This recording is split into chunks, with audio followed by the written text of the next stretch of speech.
Olá, boa tarde, seja bem-vindo ao Repórter DF. Hoje é sexta-feira, 5 de janeiro, e você vai ver. A chuva é constante no DF, mas a crise hídrica está longe de acabar. O ano de 2017 foi o que menos choveu na história do DF. Em novembro, o reservatório do Descoberto chegou a 5% da capacidade, o que nunca tinha acontecido antes. As atividades de férias que fazem bem para a saúde das crianças. Além de evitar os excessos de doces, massas e outros alimentos do tipo, a Organização Mundial da Saúde recomenda que cada criança deve fazer pelo menos 20 minutos de atividade física por dia. Na última reportagem da série Perspectivas, os desafios para a área do meio ambiente no DF. E um espetáculo infantil que apresenta música clássica para as crianças. Essas e outras notícias agora no Repórter DF.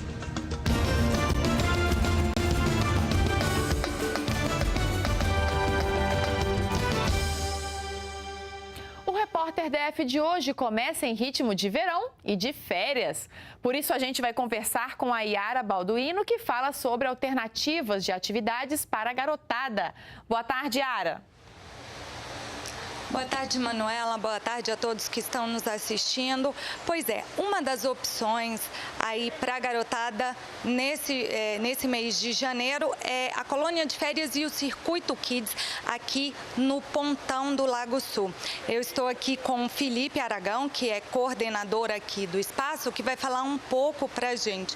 Felipe, como funciona o Circuito Kids? Boa tarde, pessoal? Boa tarde, pessoal que está assistindo a gente.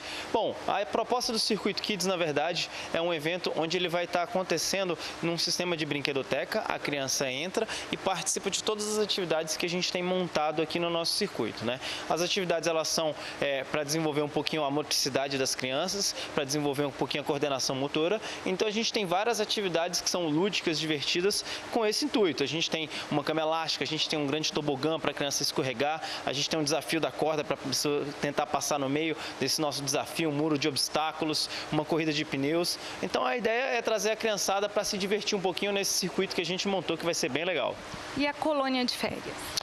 Bom, a colônia de férias funciona num sistema um pouquinho diferente. As crianças vêm, passam a tarde com a gente utiliza um espaço que fica aqui do nosso lado, E a gente compartilha também do Circuito Kids. Em alguns momentos, as crianças que estão na colônia de férias vêm, fazem uma atividade no Circuito Kids e voltam para a colônia de férias, onde a gente tem uma diversificação bem maior de atividades que a gente vai ter. A gente tem oficinas, a gente tem brincadeiras de rua, a gente tem piquenique, a gente tem contação de história, brinquedos infláveis e uma programação extensa aí de colônia de férias que funciona de segunda a sexta-feira aqui no Pontão do Lago Sul, de 14 às 18. Qual o valor do Circuito Kids? O Circuito Kids funciona, como eu falei, no sistema de brinquedoteca. A permanência mínima da criança é de 30 minutinhos. Então ela entra, R$ 25 para essa permanência mínima, e aí a cada 15 minutos vai sendo adicionado o valor de R$ 5. Tá bom, Felipe, obrigada. Manuela, e outra opção aqui no DF também são os Centros Olímpicos do DF, que vão ter atividades gratuitas aí, atividades esportivas gratuitas durante todo o mês de janeiro. Para se inscrever é só o responsável ir até um desses Centros Olímpicos, fazer a ficha de inscrição. Pode ser feito a qualquer momento, não precisa de documento, e pode ser feito até o dia 2 de fevereiro, que é quando se encerram as atividades por lá. Manuela? Muito obrigada, Yara.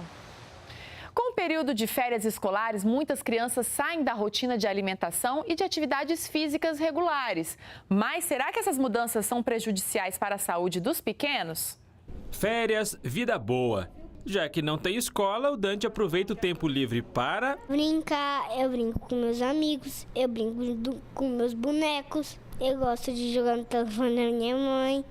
Gosto de assistir desenho na TV. Preocupação mesmo, só a mãe dele é que tem. Uma delas é com a alimentação, já que durante as férias é difícil seguir a rotina. O almoço, sempre comer uma verdura, um legume, Isso sempre tem. Mas a gente fica mais solto, eles comem mais salgadinhos, tomam um suco de caixinha. Então, assim, não que isso seja a rotina deles, mas isso fica mais frequente, porque é mais prático. Além de evitar os excessos de doces, massas e outros alimentos do tipo, a Organização Mundial da Saúde recomenda que cada criança deve fazer pelo menos 20 minutos de atividade física por dia. Mas nas férias, a falta de um horário definido para fazer as coisas torna tudo mais difícil. E aí, muitas crianças acabam mesmo passando mais tempo em frente à televisão ou nos jogos eletrônicos. Essa época aqui em Brasília que chove muito, né? Fica às vezes até meio difícil de ir para a rua com eles, tá? Fez sol, como aqui, condomínio fechado, desce, vai brincar, joga bola, vai para a piscina. Mas quando tá chovendo é televisão, e o que é ruim é a televisão o dia inteiro, às vezes. De acordo com essa pediatra, a quebra da rotina durante as férias não é sempre ruim, mas ela recomenda um pouco mais de cuidado com as crianças menores. Equilíbrio, bom senso. Então, é possível atrasar o almoço? É possível dar um alimento que não costuma comer? Sim. Nos menores, talvez tenha um pouco de cautela quando estamos falando em desenvolvimento infantil, em rotina é importante para preparar para uma outra etapa. Naqueles maiores que já têm o poder de argumentação e que a gente vai explicar, olha, a gente está num período de férias, um período de descanso, enfim, nós vamos entrar num acordo, ok. As férias são bem-vindas, gente, né? São muito bem-vindas, são bem-vindas para a gente, né? E são muito bem-vindas para a criança. Em entrevista coletiva, o ministro da Saúde, Ricardo Barros, falou sobre a primeira morte por febre amarela contraída aqui no DF. Ele disse ainda quais são os planos do governo para a contenção da doença. Nós estamos acompanhando, em função do episódio que aconteceu ano passado, de febre amarela, há até um excesso de zelo nosso esse ano no acompanhamento de casos de epizootizes e de notificações de possibilidade de febre amarela. Nós esperamos ter um tratamento diferenciado para a febre amarela esse ano. Não está pactuado totalmente ainda a ação do Ministério dos Estados e Municípios para a vacinação. E semana que vem nós faremos, espero terminar a pactuação com todos e faremos um anúncio da política de combate à prevenção da febre amarela no Brasil para este ano de 2018. A seguir, mesmo com as chuvas constantes, as autoridades alertam: é preciso seguir economizando água. Não saia daí, a gente volta já.